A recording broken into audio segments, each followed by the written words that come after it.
Apocalipse, capítulo 13, versículo 1 em diante, diz assim a palavra do Senhor. E ao anjo da igreja que está em Sardes escreve: Isto diz o que tem os 7 Espíritos de Deus e as 7 estrelas. Eu sei as tuas obras, que tem nomes de que vives e estás morto. Ser vigilante e confirma o restante que estavam para morrer, porque não achei as tuas obras perfeitas diante de Deus. Lembra-te, pois, do que tens recebido e ouvido, e guarda-o e arrepende-te. E se não vigiares, virei sobre ti como um ladrão, e não saberás a que hora sobre ti virei.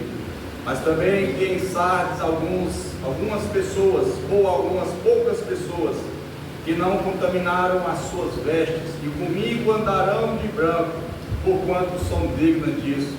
O que vencer será vestido de vestes brancas, e de maneira nenhuma arriscarei o seu nome no livro da vida, e confessarei o seu nome diante de meu Pai e diante dos seus anjos. Quem tem ouvidos, ouça o que o Espírito diz às igrejas. Louvado seja o Senhor.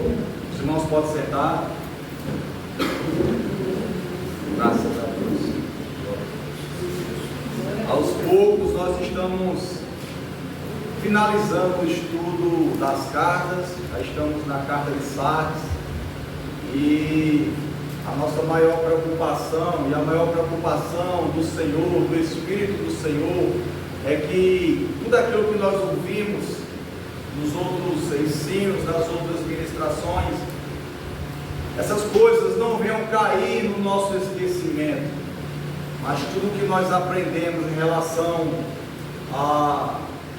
aos valores que essas igrejas tinham, o zelo, o trabalho, o serviço, a fé, a paciência, a perseverança, tudo aquilo que a gente viu de qualidades na vida dessas igrejas nesse tempo passado, que possa ser a cada dia em evidência nas nossas vidas como cristãos, e que as falhas também que houveram nelas, as queixas pelas quais Cristo ali relatou, revelando ao seu servo, possa também trazer para nós um despertamento para que possamos vigiarmos, para que possamos ver as nossas falhas, porque tudo que foi ministrado, os erros que essas igrejas cometeram, os deslizes, a falta muitas vezes de amor, a falta de zelo, a tolerância pelos erros, isso deve trazer para nós não apenas o conhecimento de algo que ficou lá atrás,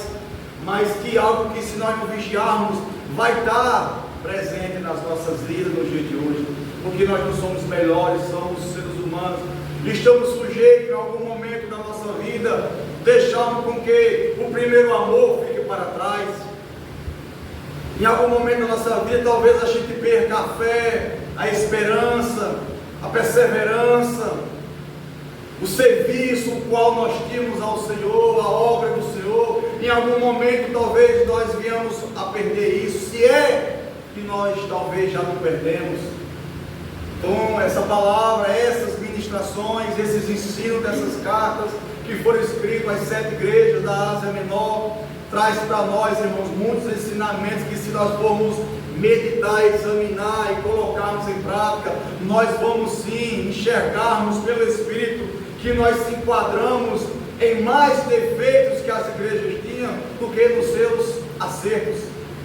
Talvez a gente se enquadre mais nos erros do que nos acertos. Talvez a gente tenha nós tínhamos tudo aquilo que aquelas igrejas tinham, mas talvez o tempo roubou isso de nós. Talvez o tempo de congregação, o tempo de igreja virou algo tão rotineiro, virou algo tão costumeiro, que as coisas do Senhor passou a ficar comum para nós.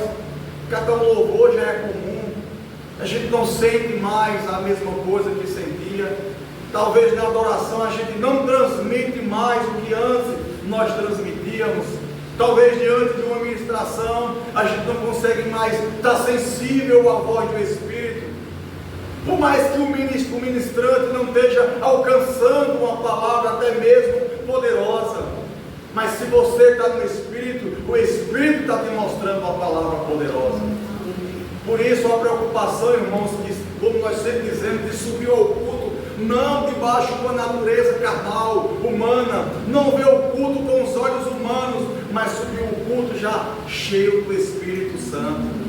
Porque você estando cheio do Espírito Santo, eu estando cheio da presença de Deus, o nosso culto para Deus será um culto racional, como disse o apóstolo Paulo. Será um culto com entendimento, será um culto com adoração. Nós não iremos se preocupar com quem está à nossa direita ou com quem está à nossa esquerda, quem está fazendo ou quem está deixando fazer. Você veio para dar, você veio para oferecer, você veio para render a Deus toda honra, toda glória e todo louvor. Glória a Deus. Se cada um de nós botarmos isso em prática na nossa experiência pessoal, o meu culto para com Deus, o seu culto para com Deus, o culto da igreja para com Deus, será um culto diferenciado. Será realmente um culto como a Bíblia realmente estabelece, onde o Rei da Glória é o centro, onde Ele é magnificado, onde Ele é adorado e onde a palavra acha espaço para operar no meu e no teu coração. Amém, meus irmãos? Então, de tudo aquilo que a gente já ouviu, que não venha cair no esquecimento, mas que a gente possa entender que são homens aqui imperfeitos, mas que têm pregado uma palavra perfeita, têm ministrado uma palavra de um Deus que é perfeito, de um Deus que tem, que quer e que vai continuar operando na vida de todo aquele que dê lugar, louvado seja Deus.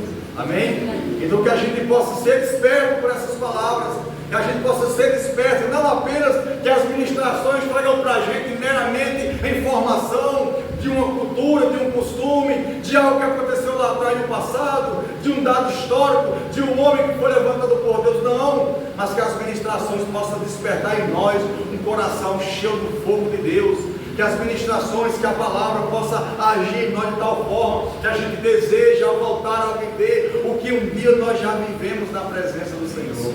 Amém?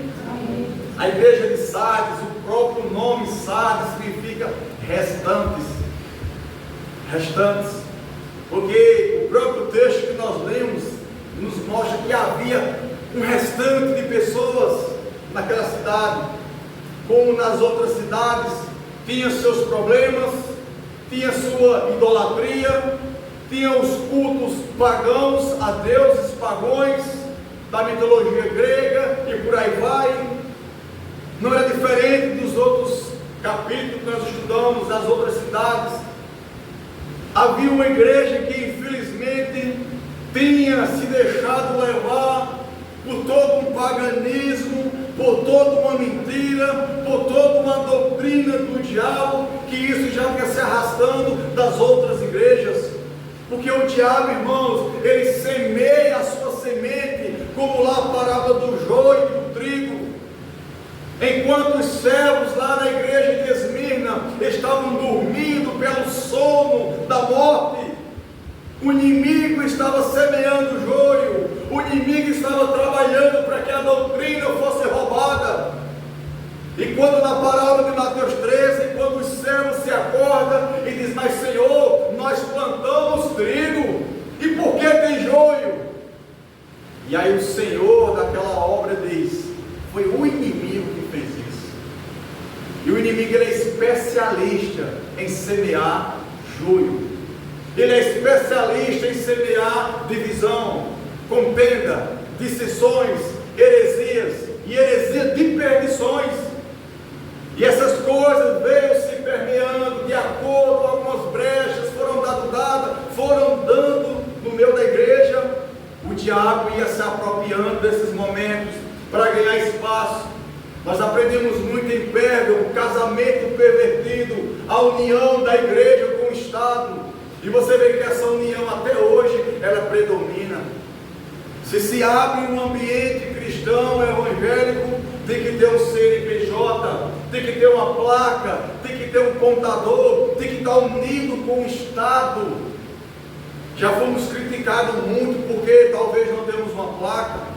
Já fomos criticados muito porque não temos um CNPJ, não somos uma empresa. A igreja de Cristo nunca foi uma empresa, ela nunca teve um CNPJ para marcar ela como igreja. Ela tem o poder do Espírito de Deus sobre a vida dela. Não somos melhores do que quem tem CNPJ, de maneira nenhuma. nosso cuidado é para que a gente não se torne igual a todos. O nosso cuidado não é para ser melhor, mas é para poder resgatar realmente o que é a essência de ser igreja. É bem verdade que talvez nós ainda estamos longe de sermos o que é igreja, de entender o que é ser igreja. Talvez nós passamos muito tempo ouvindo pregações e nós aprendemos que ser igreja é estar na igreja. Uma coisa é estarmos na igreja, outra coisa é sermos igreja. Talvez nós passamos muito tempo aprendendo que só cultuar no meio da congregação, cumprir a liturgia da congregação, estar nos dias de culto, isso é suficiente, isso é bom, isso é bíblico, mas isso não é suficiente. Isso não é suficiente. E se a gente ficar meramente nas tradições denominacionais, nós vamos ficando para trás e perdendo realmente o verdadeiro sentido e entendimento do que é essa igreja. Na igreja de Sardes, o Senhor inicia se revelando a ela, dizendo ao anjo da igreja que está em Sardes, escreve: isto diz o que tem o 7 Espírito de Deus e as 7 estrelas. A gente viu essa referência sobre muito o número 7 lá no capítulo 1, 7 estrelas. 7 Espírito de Deus, não é que Deus tem 7 Espíritos. O número 7 ele é muito presente no meio do livro de Apocalipse e em todas a Escritura, porque é um número que fala de perfeição, de completude, é um número perfeito, é um número de uma atuação perfeita de Deus. Nós vemos que quando fala de 7 Espíritos, nós aprendemos lá em Isaías capítulo 11, versículo 2, onde fala dos 7 Espíritos do Senhor, onde nós associamos a cada Espírito do Senhor operante em cada igreja aqui presente. Não era 7 Espíritos, era 7 atuações perfeitas do Espírito de Deus no meio da congregação, amém? Amém. Creio que isso está bem claro. No versículo 2 ele diz, aliás é no versículo 1 ele diz: eu sei as tuas obras, que tem nomes que vives e estás morto. Cristo ele não inicia-se elogiando essa igreja. Você vê que 5 igrejas que foram advertidas por Deus, mas sempre antes de uma advertência havia um elogio, havia uma palavra de elogio, havia uma palavra de reconhecimento daquela igreja, para depois vir uma advertência, uma correção. Essa não, essa Cristo foi logo diretamente manifestando que sabia as obras daquela igreja e dizia mais: você tem nome de que está vivo, mas na verdade você está morto. Ele encurta o diálogo com essa igreja, porque o que Cristo mais queria é que a igreja de Sardes fosse uma igreja de remanescentes fiéis na sua totalidade, uma igreja que já vinha enfrentando longas lutas, perseguições. E o que mais matou a igreja não foi o período de Esmirna, com a morte física, mas o que mais matou a igreja foi quando as doutrinas erradas começaram a ter espaço no meio dela.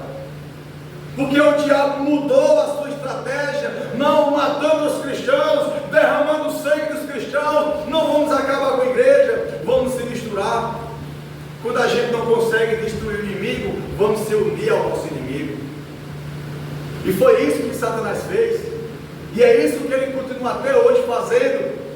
E as pessoas, por não ter discernimento, nós temos visto que o número de evangélicos, de crentes, de igrejas evangélicas tem crescido de uma forma alarmante, cada uma com uma novidade, cada uma com uma doutrina nova, cada uma com um tipo de culto novo.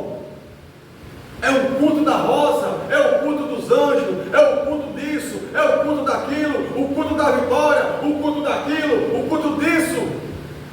As pessoas vão estabelecendo regras como se Deus estivesse sujeito a fazer o que o homem determina. Não, hoje o culto é de libertação. E Cristo só quer libertar hoje, ou Ele quer libertar todos os dias? Amém? Então essas coisas de forma sorrateira, irmão, vai se produzindo no meio do povo hoje em dia, e essas coisas vão ter uma boa aceitação.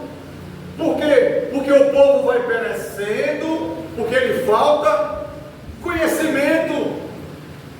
Conhecimento, e essa falta de conhecimento era para ser manifestada através dos líderes, porque Israel perecia, porque os sacerdotes, que eram para ser responsáveis em transmitir a verdade, não transmitiam. Só que hoje não tem como dar desculpa, porque se antes o povo necessitava de um sacerdote, hoje todos em Cristo são sacerdotes. Hoje todos têm direto acesso à presença de Deus. Hoje todos nós, cada cristão tem a palavra de Deus na sua casa, em suas mãos, para abrir, meditar e conhecer a verdade que liberta. A gente pega hoje os cultos bizarros, se é que podemos chamar de culto, porque até uma blasfêmia chama essas coisas de culto, porque as pessoas querem novidade. As pessoas não querem buscar a unção do Espírito, a unção que muda o interior, a unção que transforma o nosso interior. As pessoas querem uma unção exterior. Passou a minha aqui na minha testa? Eu passava óleo na testa quando eu estava no catolicismo romano, né? Que via um lá e fazia um negócio assim. Aí as igrejas evangélicas adotam essas mesmas coisas, espiritualizam o que não deveria ser espiritualizado. Infelizmente, materializam a fé. Essa mistura, irmãos, que tem acontecido, que tem perpetuado até o dia de hoje, tem matado a igreja do Senhor com poder. Porque são poucos os que ele tem lutado para preservar o verdadeiro evangelho. Não são muitos. E peço eu a Deus, peçamos nós a Deus, que nós, pela misericórdia dele, pela graça dele, nos ajude a ser um pouco desses poucos que ele tem preservado essa palavra, para que não sejamos participantes com as abominações de muitos que estão aí fora. Precisamos ter cuidado. Não podemos de maneira nenhuma, irmãos, andar desatento acerca do momento que estamos vivendo, porque Cristo para essa igreja diz: ei, você tem nome de quem está vivo, mas na verdade vocês estão mortos. Tem tantas igrejas evangélicas, irmãos, e a minha preocupação, será que nós não estamos inseridos nesse bolo? Que tem nome que está vivo, que parece que está vivo, parece que é de Deus, parece que o Espírito Santo opera, mas na verdade está morto. Morto em delitos e pecado, morto porque não tem uma vida de consagração ao Senhor. Talvez nós estamos mortos também porque não conseguimos mais orar como nós orávamos.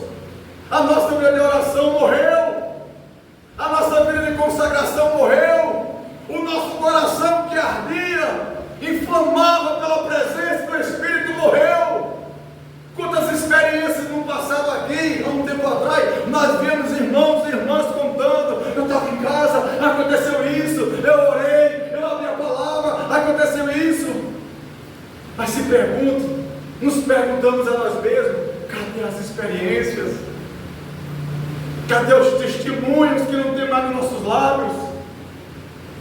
Cadê aquela alegria que nós tínhamos de testemunhar do que vivemos ou sentimos na presença de Deus, lavando os pratos, varrendo a casa, no trabalho, dormindo sobre a cama, um sonho que Deus deu? Cadê essas experiências, irmãos? Por que elas não estão vindo? Porque não estamos mais buscando? Será porque estamos tendo o nome de quem vive, mas na verdade nós estamos mortos? Então veja só que a conotação dessa mensagem para essa carta, para essa igreja e para nós, já é um começo de advertência, já é um começo é a espada do Senhor saindo da sua boca. Essa espada, como espada de dois fios, ela quer entrar na alma, no espírito, separando juntas de medulas. Essa espada, essa palavra precisa ser um divisor de água na nossa vida. Cadê as experiências que nós escutávamos? Cadê os dons espirituais que não existem mais na nossa vida? porque ficamos relaxados, porque deixamos os nossos interesses, os nossos desejos serem mais importantes do que o reino de Deus. Ter nome de quem está vivo é você ter roupa de crente, é eu ter roupa de crente, é eu falar como crente, é eu pregar a palavra de Deus e está morto. Será que nós estamos carregando uma placa, estou vivo? Será que para as pessoas nós manifestamos que estamos vivos? Mas Deus olhando para nós, Ele está dizendo: vocês estão mortos. Como nós estamos? Eu não estou aqui para examinar a tua vida. A palavra que é apta para discernir toda a intenção do coração do homem. Glória a Deus. E você é quem pode fazer o autoexame da sua vida. A Bíblia diz: examine o homem a si mesmo e veja se está na fé. Será que achamos que estamos vivos porque estamos no culto? Será que achamos que estamos vivos porque não faltamos em um culto? Porque pregamos? Porque louvamos? Porque tocamos? Será que é só por isso? Nós só estaremos vivos realmente se nós estivermos enxertados, conectados com a videira verdadeira. Nós só teremos vida se nós estivermos plantados naquele que é o consumador da nossa vida. Se estivermos nele, nós teremos vida, porque ele é a vida verdadeira.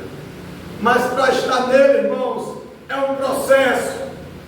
Para eu dizer que estou em Cristo, essa conexão é uma busca diária, é uma vida de oração, é uma vida de jejum, é uma vida de meditação na palavra, é uma vida voltada para as Sagradas Escrituras. E às vezes eu me procuro me perguntando: Senhor, que tipo de crente eu estou sendo? Aonde Deus poderia fazer mais em mim, através de mim? Será que é eu que não estou deixando? Será que eu estou tendo nome do que vivo? As pessoas olham para mim: está vivo, é um servo de Deus, é um homem de Deus. Mas Deus olha para mim: não, ele está morto. Não é os olhos do homem, irmão, que vão nos justificar. Não é o que os homens nos diz que vai nos absolver. É os olhos do Senhor. Os olhos esses que na carta que nós lemos diz que são como chamas de fogo. Olhos que tudo vê, olhos que tudo conhece. A palavra de Deus chega a dizer que a luz e as trevas para o Senhor é a mesma coisa. A luz e as trevas é a mesma coisa, porque nada está escondido, nada está oculto. E muitas das vezes, talvez nós não temos uma preocupação de nos mostrarmos, sermos homens de Deus ou mulheres de Deus para uma sociedade, e esquecendo que quem está nos avaliando é o Senhor, que tem olhos como chama de fogo. Porque o homem pode nos avaliarmos e nos avaliarmos mal, mas o Senhor não. A sua avaliação, o seu olhar de raio-x, Ele conhece por fora e por dentro. Glória a Deus. A avaliação do homem é só por fora, a de Deus é por dentro. Talvez essa igreja aqui, aos olhos daquela sociedade, era uma igreja frondosa, uma igreja que tinha crescido, uma igreja que tinha conquistado muitas coisas, uma igreja que cumpria seus dogmas religiosos, sua liturgia. Estava tudo organizado, diante da sociedade, talvez ela recebia nome como uma igreja que estava viva. Mas quando Cristo escreve para ela, Cristo diz: você tem nome, que está vivo, mas você está morto. E às vezes, irmãos, a nossa realidade é diferente daquilo que nós achamos. Às vezes a nossa realidade para nós é uma, mas diante do Senhor é outra. E como é bom ouvir a voz do Senhor da igreja.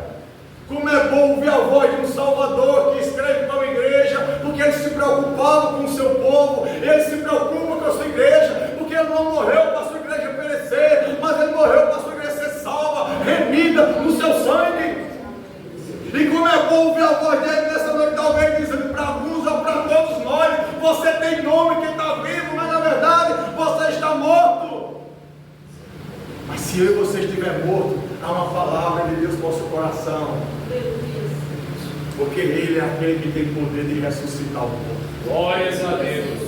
Ele é aquele que dá vida ao que está morto. Louvado seja Deus. A morte não é um problema para o nosso Salvador, é para nós, mas para Ele não. Para Ele não. Será que nós estamos carregando o nome de quem vive? As pessoas não conhecem esse bairro como cristãos, como servos de Deus. A irmã fulano, o irmão fulano é servo de Deus, porque fizemos uma obra, porque oramos, porque fizemos uma visita, porque ajudamos em algum momento. Glória a Deus. Mas o nosso interior é o interior que o Senhor sonda. Como nós aprendemos em outras cartas, Ele é aquele que sonda as mentes e os corações. A preocupação do Senhor é mostrar para o seu povo, irmão, que fora pode estar tudo bem, mas dentro não está. A preocupação do Senhor é mostrar para o seu povo e para nós que talvez fora esteja tudo no lugar, talvez fora está tudo organizado, fora está tudo ok, está tudo no seu devido lugar, mas dentro algumas coisas estão embaraçadas. Aquilo que um dia Ele colocou em cada lugar do nosso interior, aquilo que Ele fez no nosso interior, o ajustar dele na nossa mente, no nosso coração, os nossos sentimentos, a nossa vida que era totalmente apacentada e conduzida pelo Espírito de Deus. Talvez hoje o Senhor não está conseguindo mais apacentar os nossos sentimentos, as nossas queixas, as nossas fraquezas, talvez tenham prevalecido mais do que a unção do Senhor, a presença do Senhor. E talvez a gente carregue um nome e está vivo, mas talvez estamos mortos. Mas se estivermos mortos, o Senhor pode e quer e vai nos ressuscitar pelo poder da sua palavra. Porque a sua palavra é espírito e vida. Glória a Deus. A sua palavra, quando sai da sua boca, quem estiver morto sai para fora. Quando ele chegou diante do túmulo de Lázaro, ele disse: Lázaro, sai para fora. E o ex-defunto saiu, louvado seja o Senhor. Se Jesus conversando com o irmão, perguntei: meu irmão, por que Jesus se preocupou em citar o nome de Lázaro? Lázaro, sai para fora. Por quê?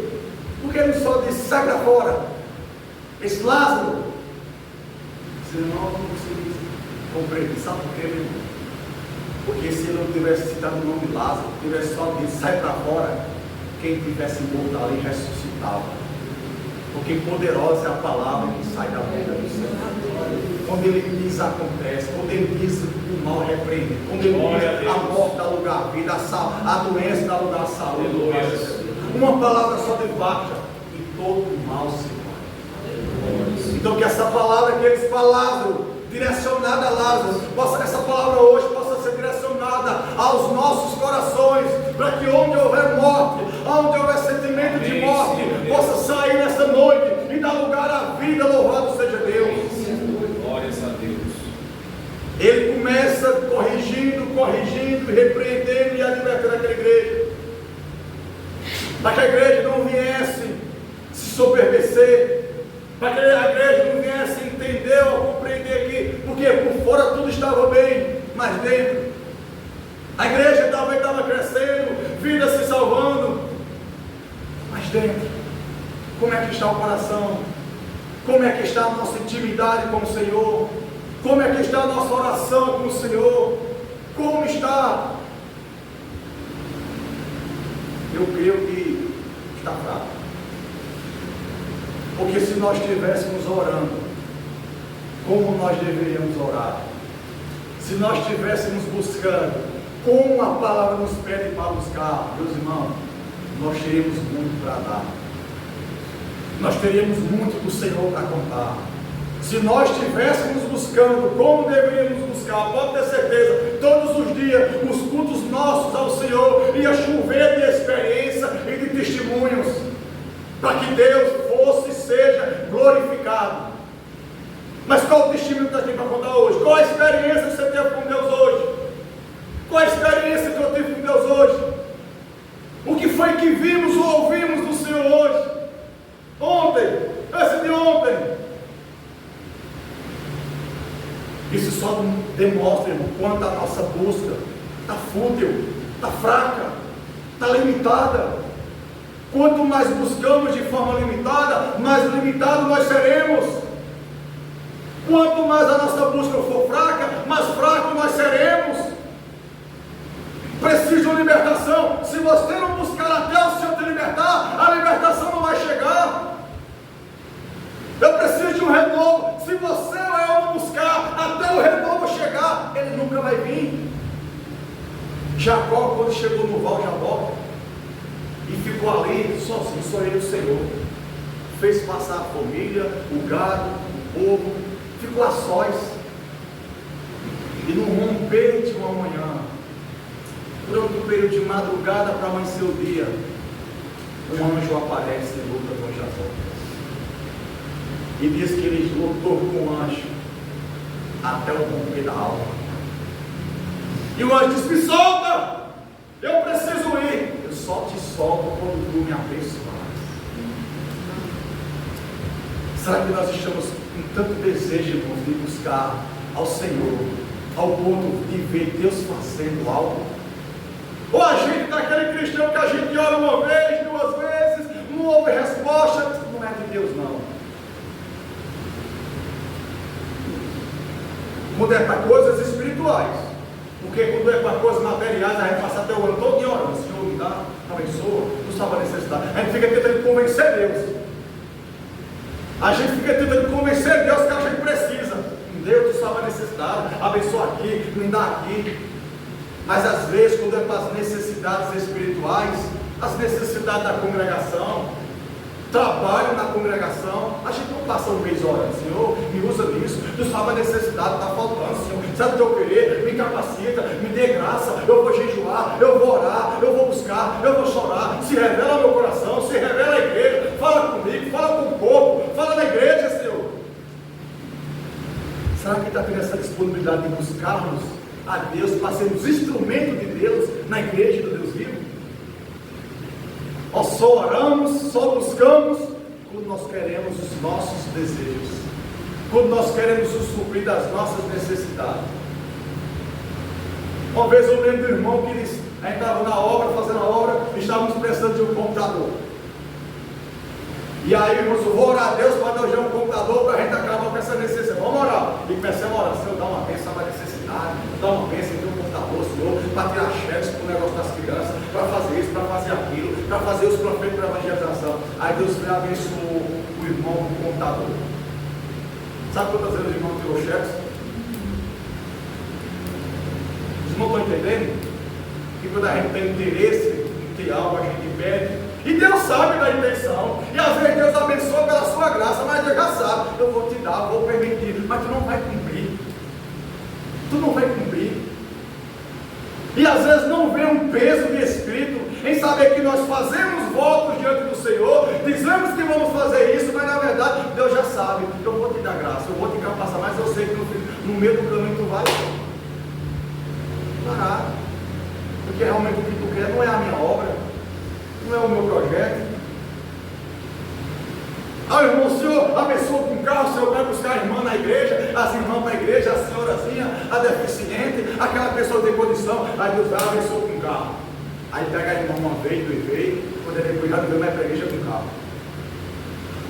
Que já buscar a irmã já se tornou um peso, já é pesado buscar a irmã. Os irmãos estão vendo que a gente vive uma vida querendo convencer Deus e achando que Deus é menino, achando que Deus não conhece a intenção dos nossos corações. Quando nós queremos uma bênção de Deus, nós se dedicamos, nós oramos, nós clamamos, aquela coisa toda, e achando que Deus não conhece realmente a intenção do nosso coração.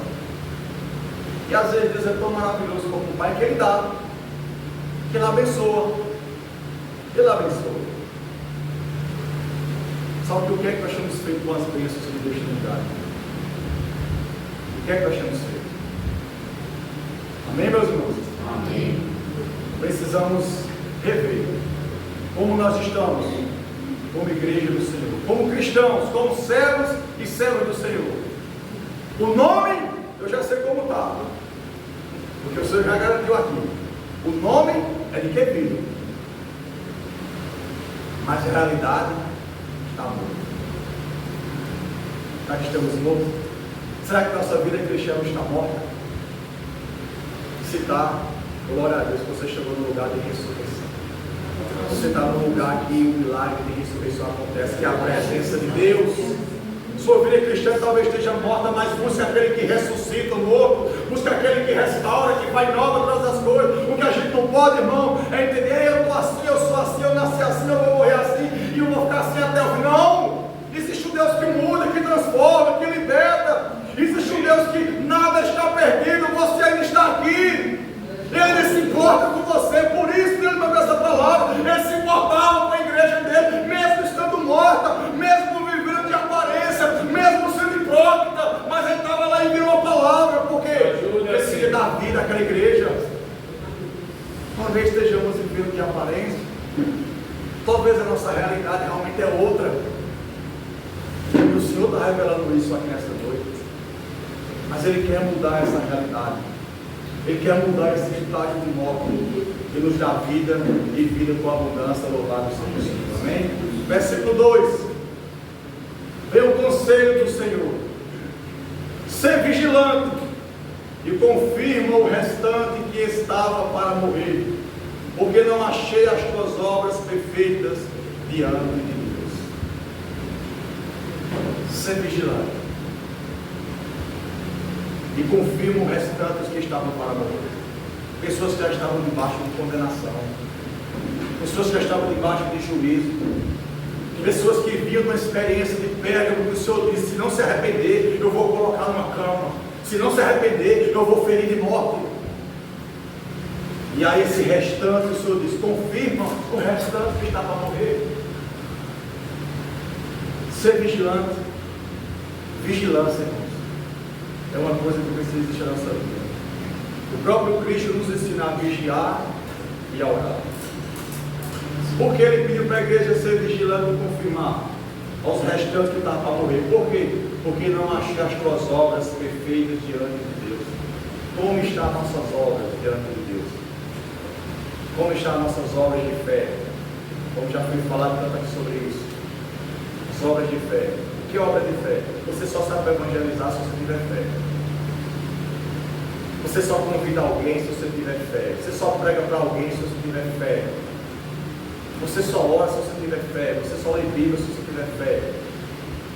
Você só jejua se você tiver. Como estão nossas obras de fé? Como estão nossas obras de caridade, de amor, para com o irmão na fé, para com o que está fraco na caminhada? Como estão nossas obras?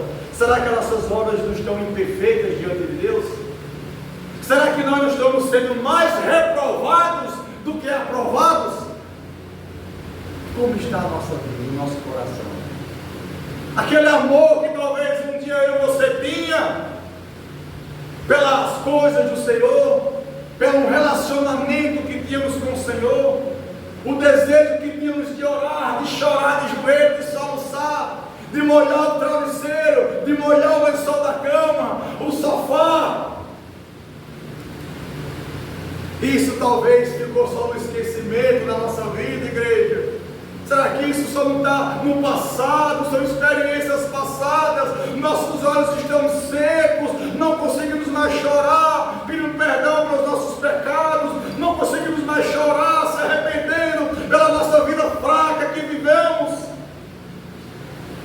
Será que nós não conseguimos sentir saudade dos momentos que nós tínhamos a sós com Deus, o qual Ele nos visitava, o qual Ele nos quebrantava, o qual nós se arrepiávamos com a presença do Espírito de Deus, tocando no nosso ser, tocando no nosso espírito, refrigerando a nossa alma? Às vezes mesmo debaixo de uma luta, mesmo enfrentando uma batalha, mas quando se colocava de joelho, vinha a presença de Deus nos apacentando. Glória a Deus. É disso, irmãos, que nós estamos precisando, porque para essa vida já temos até demais. Já temos até demais. E não é pecado você ter. O pecado, o erro, é as coisas nos ter. Quanto tempo faz, talvez, que a gente não chora na presença de Deus? Quanto tempo faz que a sós a gente não rasga o nosso coração? Senhor, eu sou sujo, eu estou imundo, eu sou pecador, Senhor, eu não oro, eu estou fraco. Quando foi que fizemos essa oração? Senhor, não adianta eu mostrar uma coisa, porque o Senhor está vendo a realidade de como eu sou e como eu estou.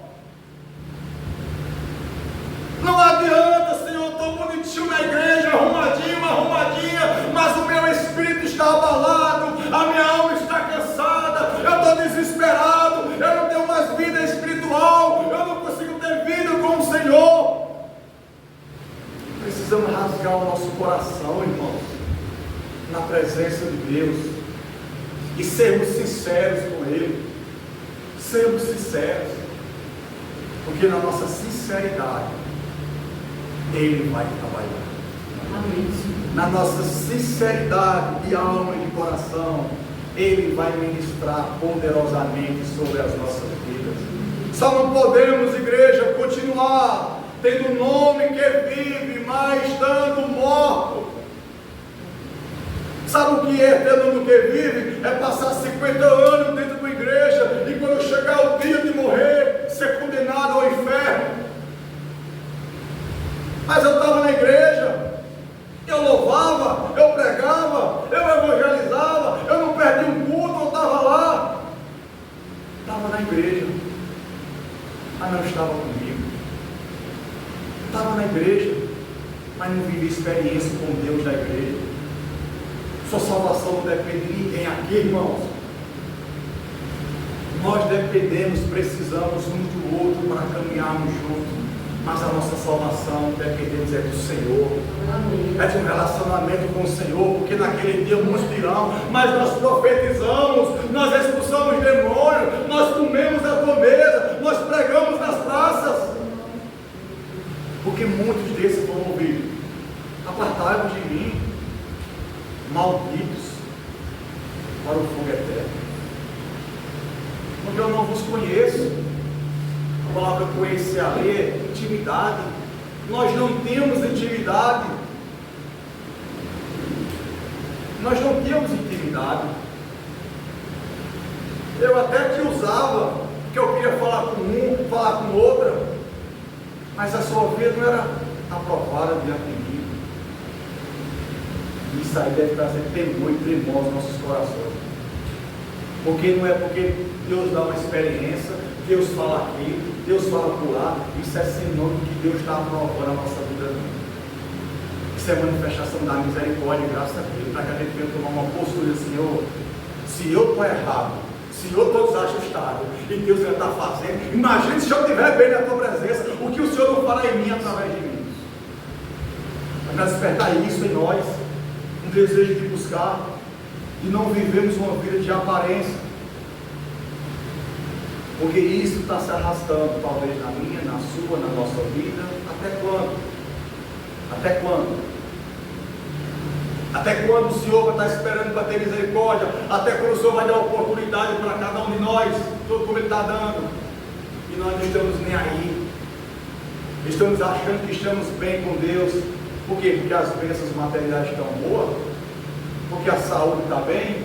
Porque não falta o dinheiro? Isso não é sinônimo de que estamos bem com Deus. Não é. Talvez, meus irmãos, não se escandalizem com o que eu vou dizer aqui, mas eu creio que os irmãos vão entender. Talvez, se nós estivéssemos bem, como deveríamos estar com Deus, talvez nós não teríamos os bens materiais que nós temos. Talvez nós não teríamos conquistado o que já conquistamos hoje na terra.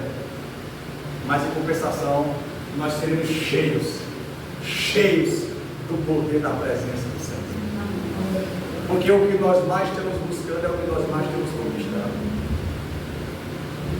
Não sabiam disso? E o que é que nós estamos mais buscando hoje? O que é que está sendo mais prioridade na nossa vida? Temos o suficiente. Se Deus quiser dar, amém, abençoe Deus, para cumprir os teus propósitos, para que Deus seja em tudo louvado. A Bíblia diz: se tuas fazendas ou riquezas aumentam, glória a Deus, apenas não ponha nelas o teu coração. É o conselho do Senhor. Porém, de que adianta nós ganharmos tudo nessa vida e perdermos a nossa alma? Do que adianta ganharmos e sermos ganhados por essas coisas? E diante dos olhos do Senhor, a gente está morto. Morto porque não oramos, morto porque não jejuamos, morto porque não lemos a palavra, morto por tantas coisas. Seja sincero. Se tiver algum restante, amém. Mas seja sincero, quem aqui ora hoje como orava 2 anos atrás? Quem aqui ora hoje como orava no primeiro amor, no primeiro ano de conversão? Se você está orando é muito mais, glória a Deus, continue. Aproveite e ore por mim, eu preciso de ajuda. Mas a tendência, o tempo vai passando e a gente vai perdendo o ritmo. A gente perde o ritmo da oração, a gente perde o ritmo da leitura da palavra, a gente perde o ritmo do jejum, a gente perde o ritmo de muitas coisas, porque o combustível vai se acabando, o Senhor vai dando sinal, a reserva está chegando, a reserva está chegando, está na hora de correr para o posto, está na hora de correr para aquele que pode completar.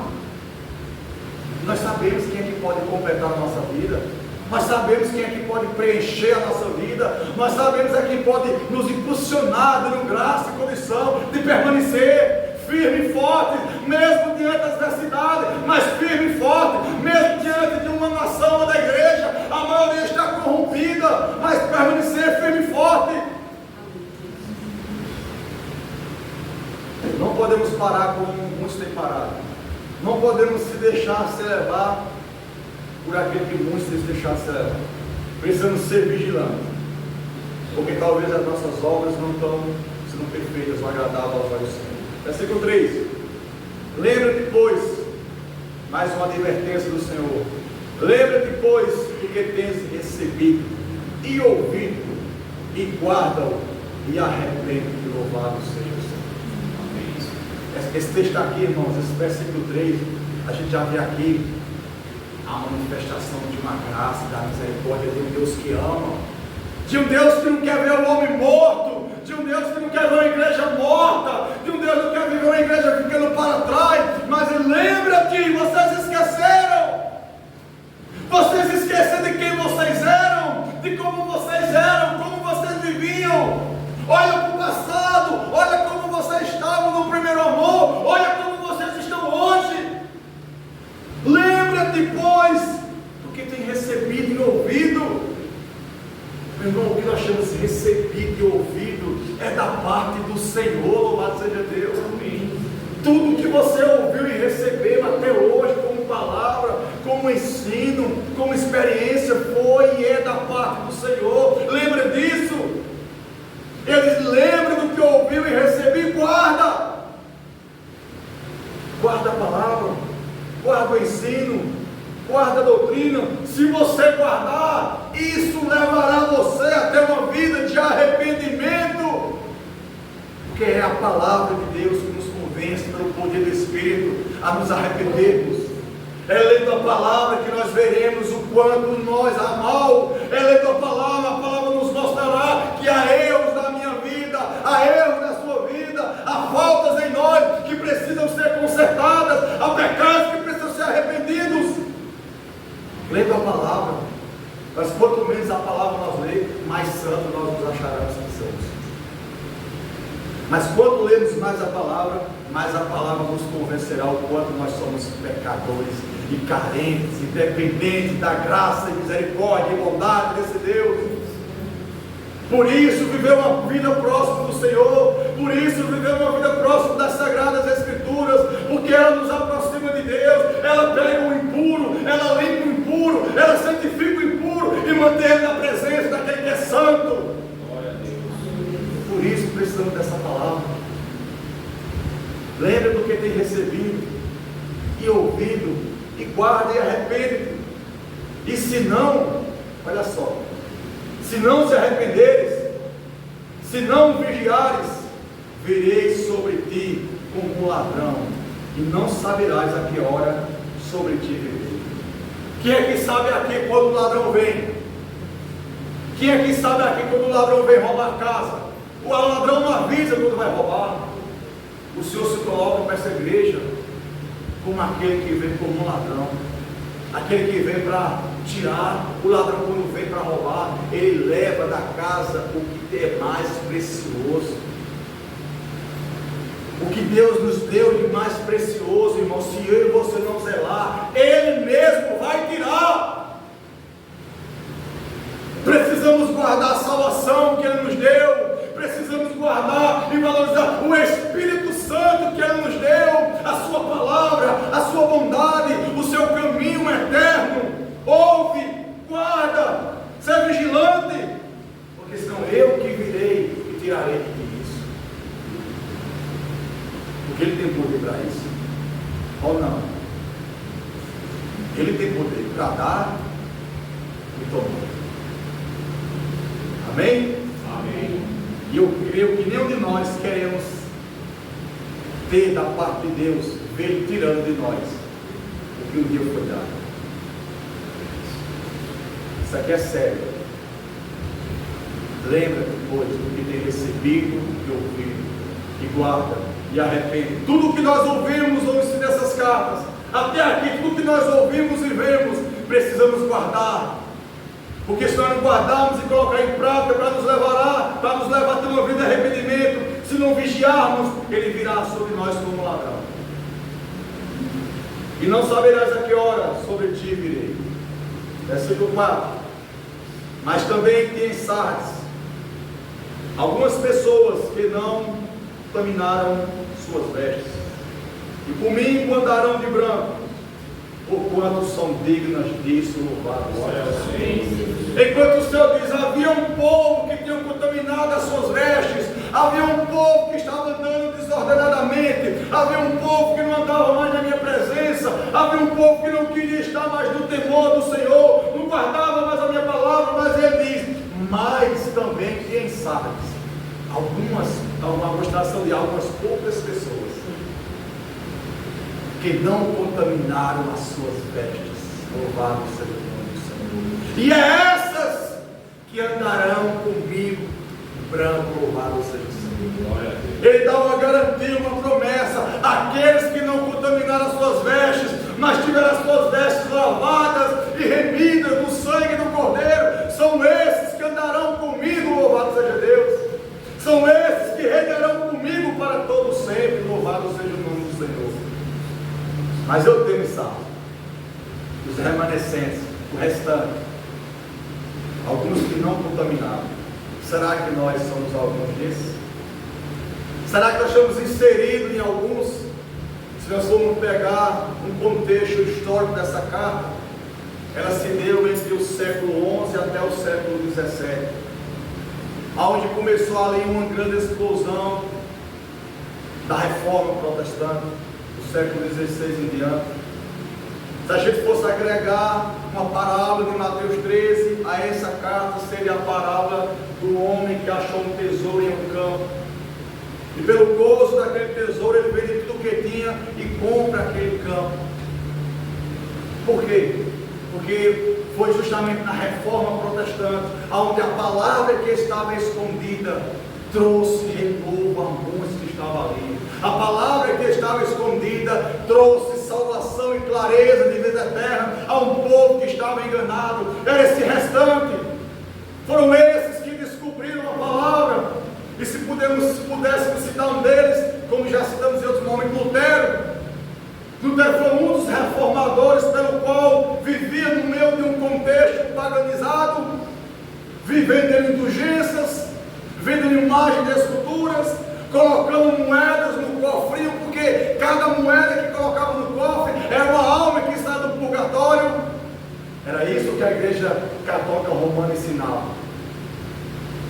Você tem uma alma que morreu, é um familiar, está no purgatório, e quando as moedas caem na caixinha, as almas vão sair do purgatório.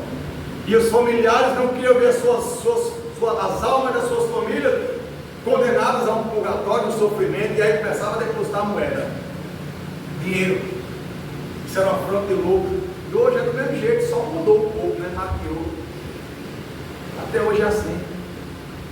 E aí Lutero, que era um monge, um teólogo, lendo as Escrituras, ele representado nessa parábola desse homem que achou um tesouro no campo dos interesses da religiosidade. Lutero acha a palavra o convence, a palavra traz clareza que a salvação não era pelas obras, como a igreja católica ensinava, a salvação era por meio da graça e por meio da fé. Ele teve clareza pela palavra que ele não precisaria da igreja para encontrar com Deus, mas ele tinha livre acesso à presença de Deus pelo novo e vivo caminho que Jesus abriu no Calvário. Isso trouxe clareza. A Bíblia era escrita em latim, as missas eram realizadas em latim, ninguém entendia nada, o que ensinava as pessoas acreditavam. E Lutero, como um homem que na história teve os seus erros, teve os seus delícios como qualquer outro, mas foi um homem que Deus pôde usar naquela época. E quando Lutero ele descobre essas verdades, ele não queria abrir uma nova igreja, ele queria reformar dele a sua, ele queria consertar o que estava errado, porém ele encontrou barreiras, ele encontrou um sistema diabólico religioso que estava instalado, o qual de maneira nenhuma ia aceitar as novas ideias que ele estava impondo, e não eram novas ideias, eram apenas revelações bíblicas. E diante dos clérigos, das autoridades, ele foi tido como herege. Ele foi condenado a ser queimado como herege. Ainda deram algumas oportunidades a Lutero de ele vir diante de público e se retratar, negar tudo o que ele falou. Porém, isso eu não posso ir contra a minha própria consciência. Se vocês me provarem que o que eu disse está errado na Escritura, eu me retrato. Mas ninguém podia provar. Ninguém, porque o que ele estava mostrando eram verdades. Porém, o sistema religioso, irmão, é tão cruel, tão mau, que eles visam recursos, benefícios, riquezas financeiras. Eles não querem perder o status, a posição, e até hoje é assim. Chega dentro de qualquer denominação evangélica e vê algum erro doutrinário lá, você como membro, mostra na palavra que está errado, para ver se eles mudam ou você sai. Sabe o que vai acontecer? Você vai ter que sair, porque eles não vão mudar, porque eles não estão submissos à palavra. Eles não são submissos à palavra, eles estão acima da palavra. Mesmo que você mostre, não, isso aqui está errado, isso está errado, mas eles não mudam. Eles vão ringir os dentes, eles vão ficar com ódio de você, vão querer caluniar a sua vida, vão fazer de tudo de ruim contra você, mas eles não mudam. Eu vivi isso, eu saí de um ambiente assim, não, mas aqui está errado, não, mas isso aqui não é assim não. Aí ou eu saía, ou eu ficava caladinho, de orelha murcha, fazendo de conta que não sabia de nada. Porém, assim como aconteceu com Lutero, aconteceu comigo, aconteceu com muitos aqui. Enquanto você não conhece a verdade, você fica convivendo com coisas. Enquanto você não conhece uma verdade, você acha um ambiente bom, aqui é maravilhoso, aqui é gostoso, mas quando a verdade de Deus chega no teu coração, aquele ambiente não faz mais bem a você.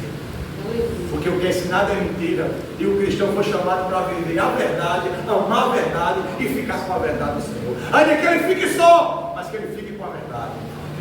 Amém, meus irmãos? E Lutero ele viveu essa experiência.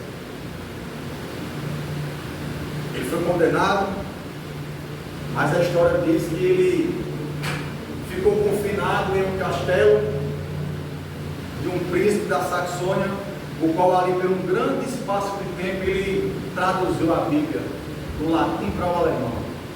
Era a língua que era mais falada na época. E aí essa palavra que as pessoas não tinham acesso, porque a igreja ensinou que só quem entendia a palavra era eles. Eles é quem tinha autoridade máxima sobre a palavra, só eles é quem podia ensinar. Nenhuma pessoa leiga, um pouco estudante, podia ler a palavra e compreender não, porque era difícil. E aí Lutero, quando traduz a Bíblia e começa a distribuir, o povo começa a ter conhecimento, o pessoal começou a se despertar, a verdade começou a libertar o povo. A primeira afronta que Lutero fez foi quando ele colocou na igreja de Wittenberg as 95 teses postas lá, pregadas na frente, para todo mundo ver. 95 teses bíblicas que confrontavam o sistema católico romano. E quando a gente confronta o sistema religioso, irmão, a gente é como inimigo, filho do diabo, herege. Eles condenam a gente até o inferno. Teve um abençoado aí que disse que por a gente não praticar a Santa Ceia como eles praticam, a gente estava condenado tudo ao inferno. Estão tudo condenados ao inferno, porque estão na Bíblia de cabeça para baixo. Eu consertei mais ele, mostrei os textos, os contextos, mostrei dados históricos, mostrei tudo direitinho. Isso é realmente, eu vejo que o que o irmão está falando aí está na palavra, mas eu prefiro ficar com o que eu aprendi. Ou seja, eu prefiro ficar com ele. E é um direito seu, meu irmão. Não estou aqui para te julgar, não. Você não julgou, mas eu não vou julgar você. Porque eu estou aqui para julgar. E não estamos aqui para julgar. Infelizmente, irmãos, as pessoas diante da verdade da palavra preferem se acomodar ao erro que aprenderam. Infelizmente. E Lutero, como esse homem que foi usado por Deus naquela época, como tantos outros na história dos reformadores. Se você for estudar, tem o Wycliffe, John Hus, Savonarola e tantos outros homens reformadores que se levantaram com a verdade da palavra, que morreram. John Hus morreu queimado vivo, cantando hinos ao Senhor Altíssimo, porque eles tinham convicção de uma coisa: a palavra nos alcançou e nós não podemos negar. Tem até um louvor reformado, né? Um louvor que foi Lutero que escreveu, Castelo Forte. E não ouviu esse louvor, se você não viu, bota para o YouTube, esse louvor é lindo, Castelo Forte. Castelo Forte é o nosso Deus. Então a parte que ele diz, eu sei sim que a palavra ficará, porque céus e terra passarão, mas as palavras nunca vão passar o Deus.